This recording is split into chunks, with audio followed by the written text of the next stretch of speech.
Hello friends, मैं समाजसेवी संतोष पंकज चौहान आज बहुत ही इम्पोर्टेंट टॉपिक पर बात करते हैं कि कुछ लोग आज कुछ माइथोलॉजिकल बातें हो जाती हैं, कुछ धर्म से रिलेटेड, कुछ रिलीजियस हो जाता है, लेकिन एक्चुअली आज बात चलती है लाइफ स्टाइल पर। बहुत से लोग इस तरह की बातें कहते हैं। सोसाइटी में कई लोग कहते हैं कि भाई फला व्यक्ति है, बड़ी प्रोग्रेस कर रहा है और बहुत उसके तो सक्सेस मिल रही है, बल्ले बल्ले है, भगवान को नहीं मानता, अपने कर्म में बिलीव करता है। बहुत से लोग होते हैं, आपको ऐसे बहुत से एग्जाम्पल मिलेंगे लाइफ में जो बहुत सक्सेसफुल हैं आज की डेट में, लेकिन उनकी ईश्वर में आस्था नहीं है।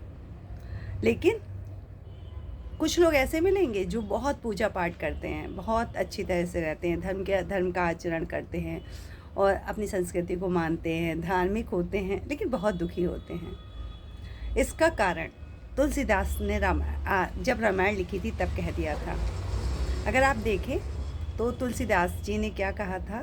तुलसीदास ने कहा था कि प्रारब्ध पहले रचा, पाछे रचा शरीर, तुलसी माया मोह बस, प्राणी फिरत अधीर। जो हमारा प्रारब्ध है, हमारा भाग्य है, जो पहले ही लिखा जा चुका है, हमें कितने दुख मिलेंगे, कितने सुख मिलेंगे, कौन हमारे जीवन में आएगा, कौन कब जाएगा, कौन से रिश्ते मिलेंगे, कौन से रिश्तों से हमें कष्ट मिलेगा, हमारे जीवन में ये सब पहले से ही डिसाइडेड होता है। लेकिन एक्चुअली होता क्या है, ये सब पहले से डिसाइडेड होता है, लेकिन फिर हम कर्म करना छोड़ दें? नहीं, कृष्ण इसको थोड़ा सा आगे एक्सप्लेन करते हैं। अगर हम कृष्ण की बात करते हैं और शिशुपाल की बात करते हैं, तो शिशुपाल कृष्ण को 99 गालीज रोज देता था, लेकिन फिर भी वो राजा था, राजसी जीवन था, सारे ठाट थे, सब कुछ उसे मिला हुआ था।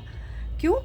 क्योंकि प्रारब्ध पहले से ही डिसाइड था, उसके साथ क्या क्या होना है, कौन सा सुख कौन सा दुख उसके जीवन में है, उसके जीवन क्योंकि उसके कर्म ऐसे थे, पिछले पूर्व संचित कर्म ऐसे इस प्रकार के थे कि उसका प्रारब्ध खुशियों से भरा था। वो एक राजा था और उसका प्रारब्ध का अंत भी लिखा हुआ था, जो कृष्ण के हाथों हुआ जब उसने 99 की जगह 101 गाली दे दी।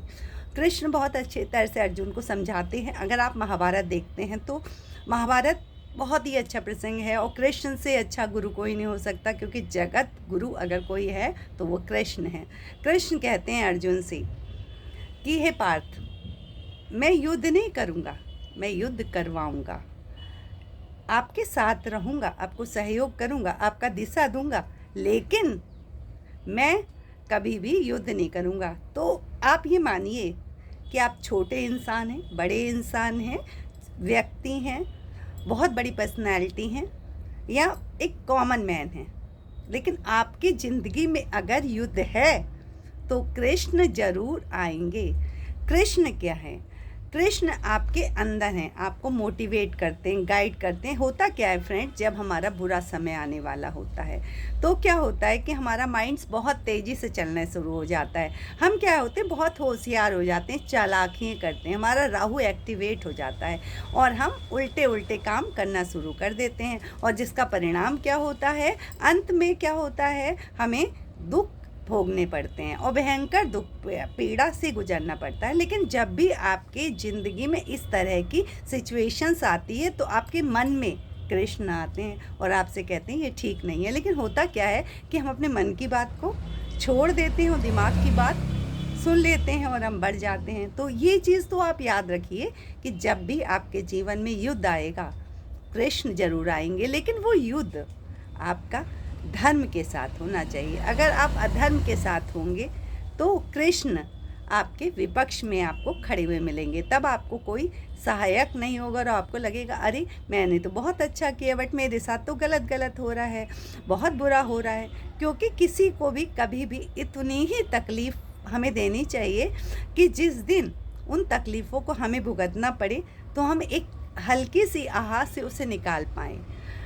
शिशुपाल का जीवन इस चीज़ का उदाहरण है, प्रारब्ध पहले रचा, और तुलसीदास जी तो पहले ही कह गए हैं। तो हमें कम से कम अपने कर्मों को लगातार करना चाहिए, धर्म की लड़ाई को लड़ते रहना चाहिए, कभी भी जीवन में निराश नहीं होना चाहिए। परिस्थिति कितनी भी विपरीत हो, हमें हमेशा मुस्कराते रहना चाहिए कृष्ण की तरह। कृष्ण से ज़्यादा विपरीत परिस्थिति आज तक किसी के जीवन में नहीं रही। जब पैदा हुए माँ बाप से अलग हो गए, 14 वर्ष के हुए मामा के द्वारा मारने का प्रयास किया गया और फिर बच गए और मामा का वध करना पड़ा। आगे चले जीवन भर युद्ध करना पड़ा, राधा का साथ छूटा और महाभारत करवाना पड़ा। तो कृष्ण से ज़्यादा संघर्ष किसी के जीवन में नहीं था, फिर भी वो मुरली बजाते थे। तो आप भी, अगर आपके जीवन में संघर्ष है तो आप सोचिए कि ईश्वर ने आपका चयन किया है, और आपका चयन किया है तो आपके जीवन में वो ज़रूर आएंगे। बशर्ते शर्त यही है कि आपको धर्म की लड़ाई लड़नी है, अधर्म का साथ नहीं देना है। मिलते हैं नेक्स्ट ब्लॉग में। Till then bye. अगर आपको मेरे ब्लॉग्स अच्छे लगे तो मेरे चैनल को सब्सक्राइब, लाइक और शेयर करें। जय श्री कृष्ण।